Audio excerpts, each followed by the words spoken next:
नमस्कार बच्चों, आज हम क्लास 10th हिंदी की वर्कशीट नंबर 86 यानी कार्यपत्रक संख्या 86 को पढ़ने और समझने की कोशिश करेंगे। आज की इस वर्कशीट में हम हिंदी व्याकरण में पद परिचय की बात करेंगे। पद परिचय मतलब जो वाक्य में पद दिया गया है उसका परिचय देना कि पद कौन से व्याकरण के समूह से है, क्या वो क्रिया है, सर्वनाम है, क्या वो जातिवाचक संज्ञा है या भाववाचक संज्ञा है, कौन सी संज्ञा है, साथ ही साथ वो एक वचन है या बहुवचन है, सकर्मक है या अकर्मक है। तो ये पद परिचय होता है। जैसे आपका परिचय होता है, आपका नाम क्या है, आप कहाँ रहते हो, कौन सी क्लास में हो, ये आपका परिचय ना। ऐसे ही पद का परिचय हमें देना होता है। तो चलिए हम अभ्यास करते हैं पद परिचय का।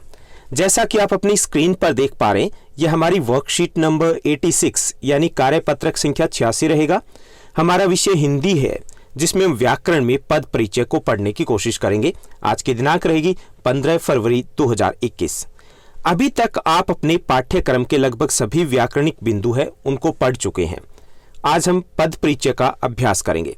जब कोई शब्द व्याकरण के नियमों के अनुसार किसी वाक्य में प्रयुक्त होता है तो उसे हम पद कहते हैं, और वह शब्द व्याकरण के किन किन नियमों के अनुसार प्रयुक्त हुआ है उस पद का अगर हम विस्तृत व्याकरण परिचय दें तो वो पद परिचय हो गया। यानी कोई भी वाक्य, कोई भी शब्द है वो व्याकरण के नियमों के अनुसार ही आता है हमारे वाक्य में।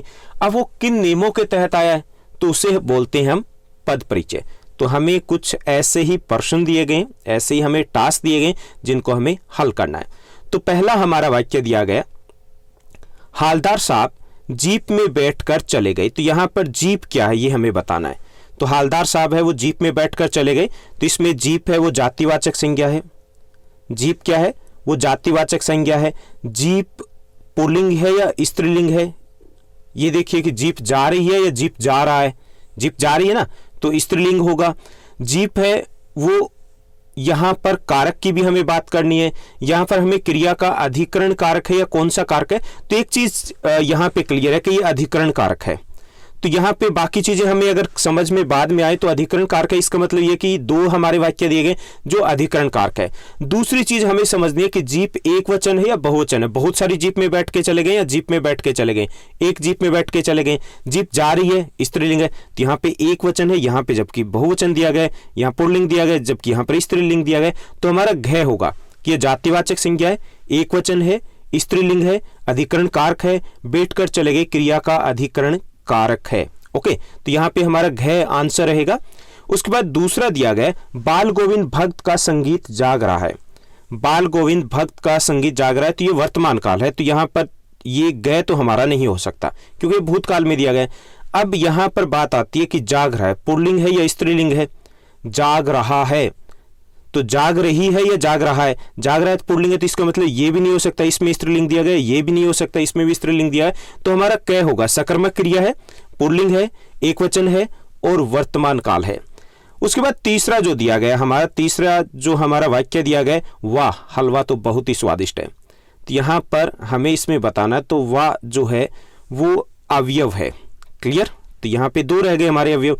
उसके साथ साथ ये विषमयी बोधक चिन्ह है ना, तो यहां पर हमारा ग आ जाएगा। और उसके बाद ये हर्ष का सूचक है दिया गया ना, तो हमारा आंसर रहेगा ग। हम विद्यालय जा रहे हैं, हम विद्यालय जा रहे नहीं, हम विद्यालय जाते हैं, इसमें हमें बताना है।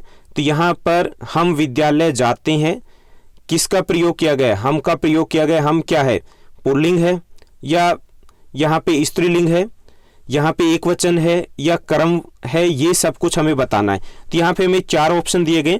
तो यहाँ पर देखिए ख हमारा आंसर रहेगा, पुरुषवाचक सर्वनाम है, सर्वनाम है ना, सर्वनाम है पहली चीज, तो लास्ट दो तो हो ही नहीं सकते। उत्तम पुरुष है ये, पुल्लिंग है ये, बहुवचन है ये और कर्ता कारक है यहाँ पर, तो ख हमारा आंसर रहेगा। उसके बाद पांचवा जो दिया गया, फिफ्थ हमारा दिया गया एक्सरसाइज में, रीना 10वीं कक्षा में पढ़ती है। 10वीं संख्यावाचक है, तो यहां से एक ही हमने संख्यावाचक विशेषण भी अगर कर दिया तो इट मीन्स दैट बाकी में संख्यावाचक नहीं दिया गया, तो यही हमारा राइट आंसर रहेगा। संख्यावाचक विशेषण है, स्त्रीलिंग है, एक वचन है और यहां पर कक्षा विशेष्य है, कक्षा की विशेषता बताई जा रही है। कौन सी कक्षा, 10वीं कक्षा। तो ये थी हमारी आज की बेहद आसान वर्कशीट। उम्मीद करता हूं आपकी स्टडी बेहद अच्छे तरीके से चल रही होगी। ऐसे ही पढ़ते रहिए, बढ़ते रहिए और हमारे साथ बने रहिए। Thank you, bye bye, have a nice day.